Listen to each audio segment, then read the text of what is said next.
So apparently now we have some skepticism of the survival of the GOAT. We got the patron request from Time Travel Master. He says, what is up with Kirei surviving fatal wounds in Heaven's Field, and yet in the UB dub and the original Fate route, he dies after one stab wound, no problem. I know I made the mistake of watching Heaven's Field first. You watched Heaven's Field first? How do you even do that? Oh yeah, I already know where this is going. But when I proceeded to watch UB dub, I kept waiting for Kirei to get back up after Ku stabbed him, or at least come back later in the series at the final battle with Gilgamesh, but no, he remains dead to the end. Yeah, I'm not gonna lie, family, you have been waiting for a long time. By the way, if you haven't already, make sure you guys sign up for the Patreon.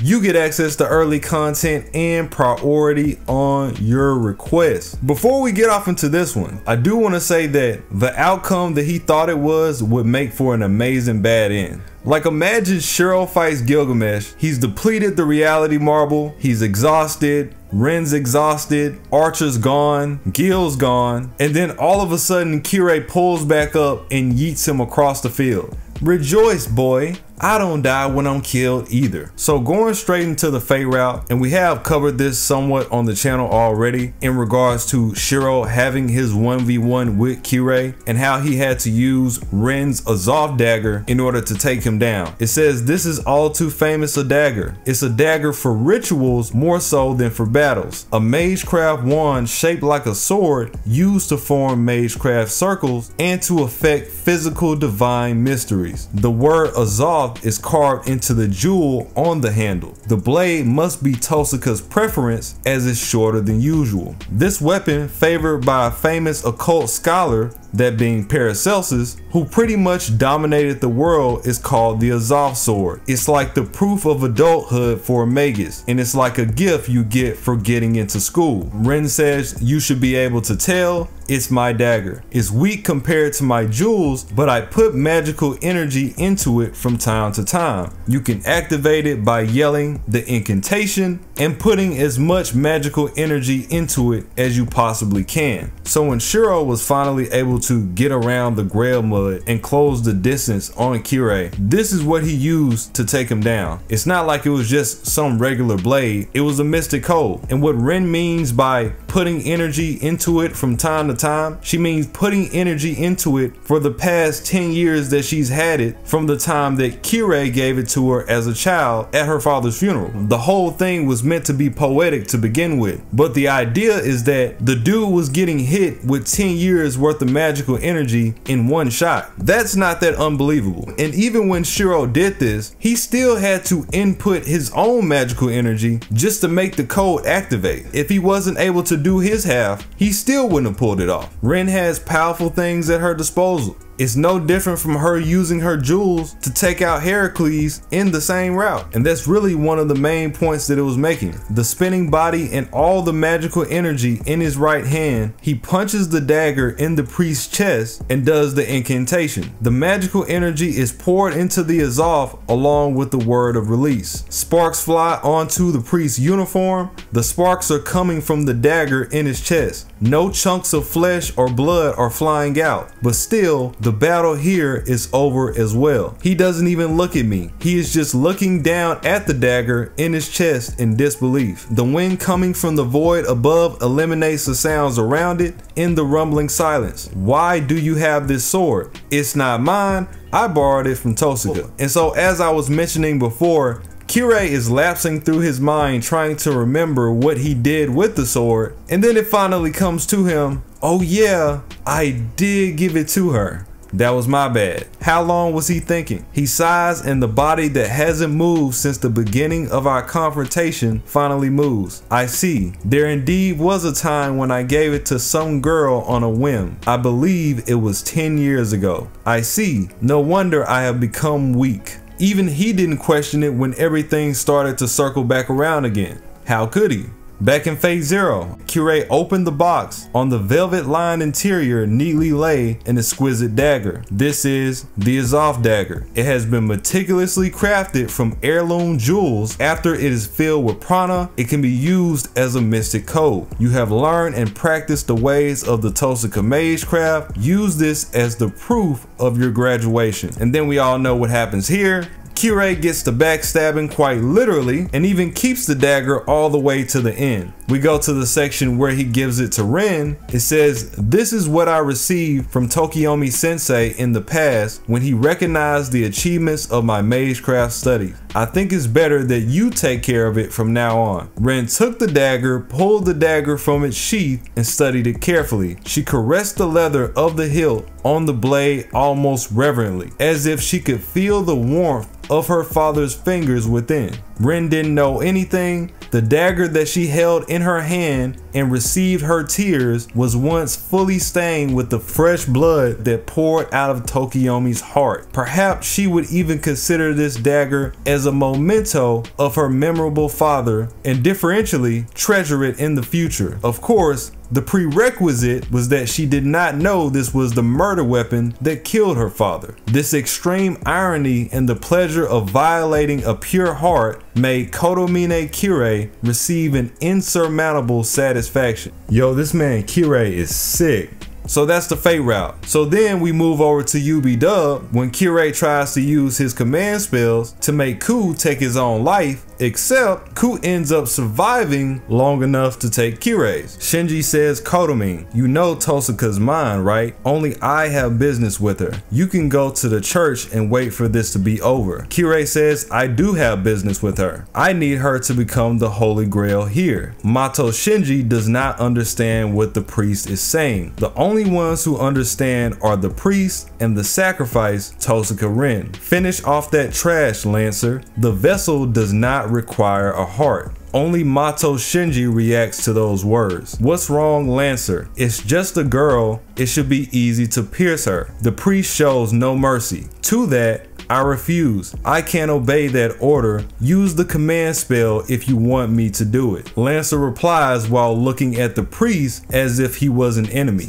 "I see. I guess it cannot be helped. I do not like wasting a command spell on something I can do myself." He raises his left arm. The priest activates the command spell on his arm. "Then I will command you." And he tells Ku to delete himself. So initially, Ku was supposed to take her out. He decided that he wasn't going to do it. And then he said, "You can just force me to do it if that's really what you want." But just for his negligence, Kirei said, "I'll do you one better. How about we just take you out the picture altogether?" His voice is a whisper now. The spearman, Lancer's chest and heart are pierced by his own lance. The priest moves. He walks over to the girl and crouches down. He stoops so that he can easily pull out Tosaka Rin's heart. And the moment he's about to do this, blood pours from his mouth. The wound on his chest is fatal. The weapon protruding from his back is the cursed lance that will always strike his target. No matter how great his mastery of magecraft or how powerful his divine protection, he is still a mere human.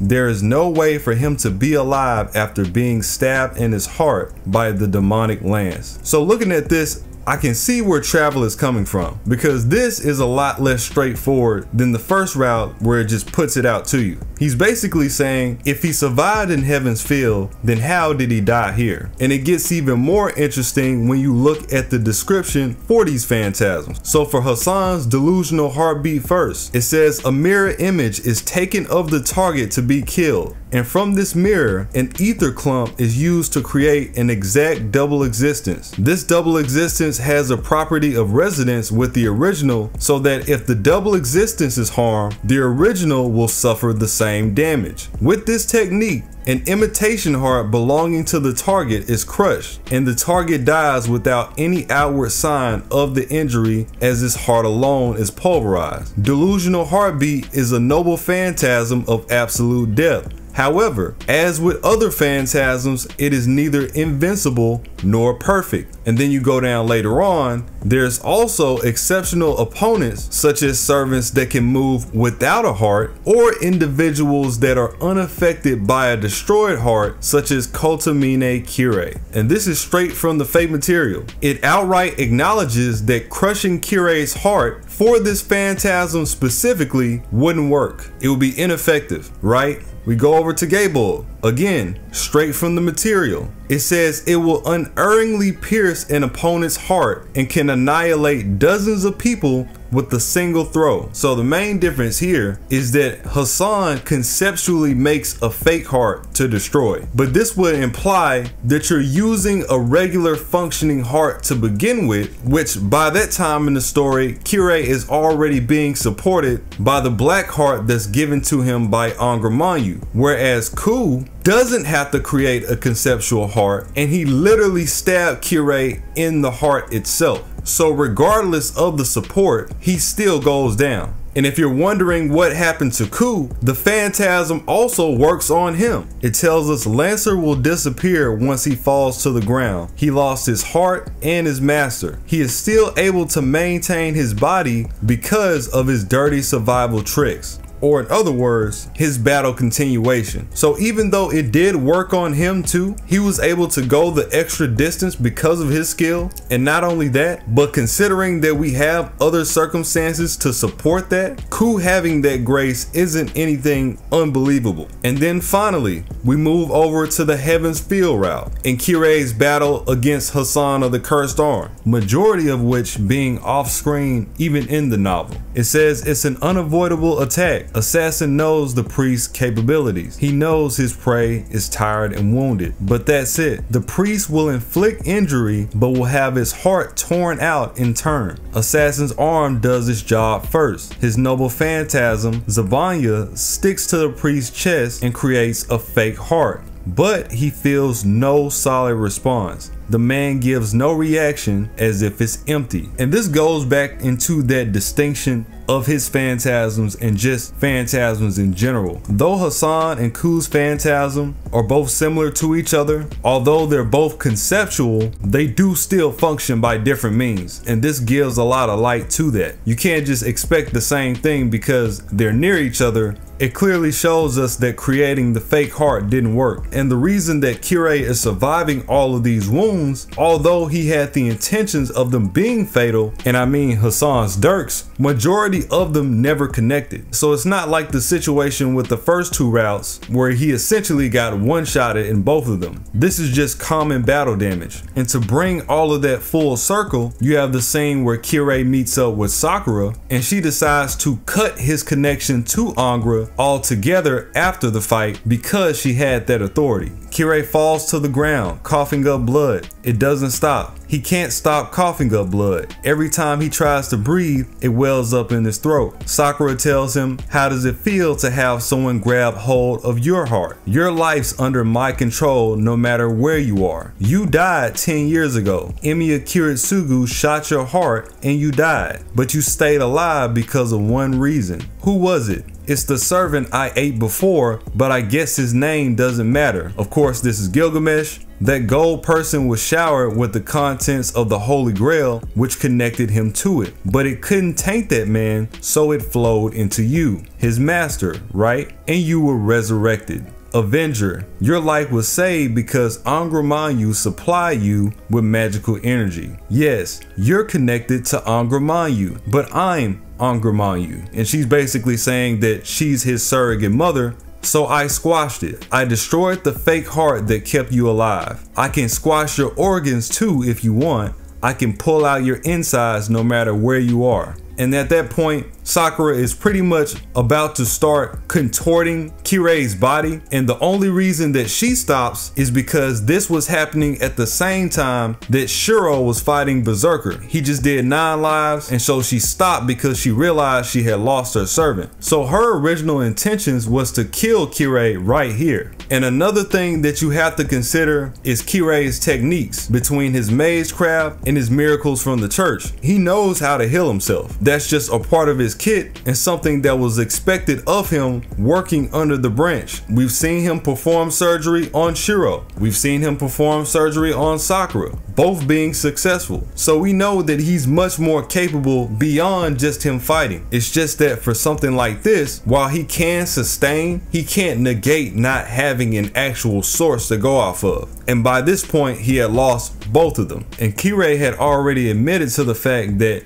he only kept Sakura alive so she can birth Angra to her face, which fueled a lot of that. It says the girl has no intention of keeping him alive. No matter how much he may beg for his life, she'll laugh as she kills him. Even if it's just a speck next to her total magical energy, there's no reason for her to let the priest keep it. Goodbye. I appreciate the fact that you saved me. She grasps her slender fingers together as if to twist apart an invisible doll. The priest's body is squeezed like a rag. One more twist, the priest will die in the next second. So all of this has been pretty vividly described in the novels itself, even with some of the things being a lot more ambiguous than they may come off. But adaptation wise, you have to consider that some things go unexplained that need explanation, and then there's the other side where they don't want to give you everything, they do want you to actually think. And then for the other bit of Travel's request, he says, I am aware that Gilgamesh was using his mana to keep Kirei alive after the events of Zero, and that after Gil gets killed by Sakura in Heaven's Field, Kirei was living off the remnants of what was left of Gil's power combined with his own mana by the time he has his final showdown with Shiro. And just looking at this, I'm going to assume that by Gilgamesh you mean Angra Mainyu. This was a huge typo and you were just extremely tired, because Kirei's survival has absolutely nothing to do with Gilgamesh. As a matter of fact, it's really the contrary. Kirei was the one helping keep Gil alive with the orphans under the church. But again, I'm sure that's what you meant. So does that mean that in UB-Dub, Gil just lets Kirei die because he has no use of him in his plans to unleash the corrupted Grail? This is an interesting question, and I've seen people bring this up before too. Kirei and Gil always had an understanding to each other. They were very similar in nature and they were very similar in background. That being the case of being misunderstood by a lot of people that were around them all the time. At the same time, Gil has blatantly said that he will not hesitate to kill Kirei the moment that he becomes useless to him. Going back to Fate Zero, with a serious expression, Kirei asked Archer, that being Gil, you really have no qualms about this, Gilgamesh, King of Heroes? Only until I grow tired of you. Once you cease to be interesting, you will meet the same fate as this carcass lying here. If there is anyone here who should be coming to a realization, it is you by right. The reply was extremely sharp, but Kirei showed no sign of wavering and nodded. Indeed, he could not entrust his life to such a dangerous character. It could be said that this was a deal with the devil, a domineering and a violent servant with neither morality nor loyalty, whose interests were difficult to judge. But precisely because of this, they were a perfect match. Those at the pinnacle of morality had not brought Kirei the real answer. It was actually this heroic spirit who was completely at odds with morality who could become the goal for which Kirei would fight from now on. So it's in writing. It never was a relationship where him and Gil were just buddy-buddy. They just understood each other and it worked. So yeah, even though Gil wasn't present when Kirei died or came to his aid even after it happened, he wouldn't have cared regardless, because by that point in time in UB-Dub, his focus had shifted into creating his own version of the Grail, which by that point, he didn't need Kirei anymore. But something that I do want to pose is that you have to ask the same question in regards to Kirei in Heaven's Field, because he did the same thing to Gilgamesh. When Gilgamesh got ate by Sakura, he looked over to the side and just kept doing his work. I bring it up all the time. Gil tells Kirei, is that so? That worm user does not seem like it, but such a person will become a curse if you do not take care of it quickly. It is not my style to watch people in this town die. This statement takes Kotomine by surprise. This man who does not care about anyone else is concerned for the people. I'm surprised. What is going on, Gilgamesh? It should not be surprising. I do not like it when people are killed by someone besides me. People will lose their way with boring crime and punishment. Such pain is not entertaining at all. I see, then you are indeed a heroic spirit. You use death to save people from the agony of life. Then is your wish on the Holy Grail to bring death to the world? He says, of course, this age is filled with meaningless, worthless people. Exterminating them will be doing them a service. This version of Gilgamesh has kind of submitted to the idea that the only way to help people is to rebirth the world via the Grail's influence. In other words, take out the majority to save the brilliant few. The thing about Gilgamesh is that he doesn't sugarcoat anything. And although he hasn't reached his pinnacle, that being the wise king, he's very transparent about his desires and his reasons for them. He says, all right, I shall kill because they are disgusting, and you shall kill because it is fun. Our motives are different, but we seek the same thing from the Holy Grail. That must be why you have kept me. The priest does not answer, he merely continues his work. Kirei says, I don't care if you do nothing. I shall do as I please. The man's presence disappears. He seems insane, but he is sane at the core. It seems the mud was unable to pollute his soul. Once again, completely putting a light to the speculation that people believe that the Grail mud changed him. He's moving the same way he was before, they just don't get it. And then Kirei addresses one thing that he did disagree that Gilgamesh said. There are worthless things, but there are no meaningless things. Beware, King of Heroes. If there is something that will bring you defeat, it will be just that. His monologue does not reach anyone. Lit by the dim light, the priest resembles a prophet seeing into the future. Kirei pretty much foresaw what was about to happen before it even came around. Though not in the presence of Gil, he realized that even he was overstepping his boundaries. And as you can see, even though Kirei had that in the back of his mind, he did not stop Gilgamesh. He did not try to warn him the same way Gil didn't interfere in UB-Dub. It's the same situation spread across two different routes. Hopefully that does put a light to at least some of it. They are a precise match for a reason.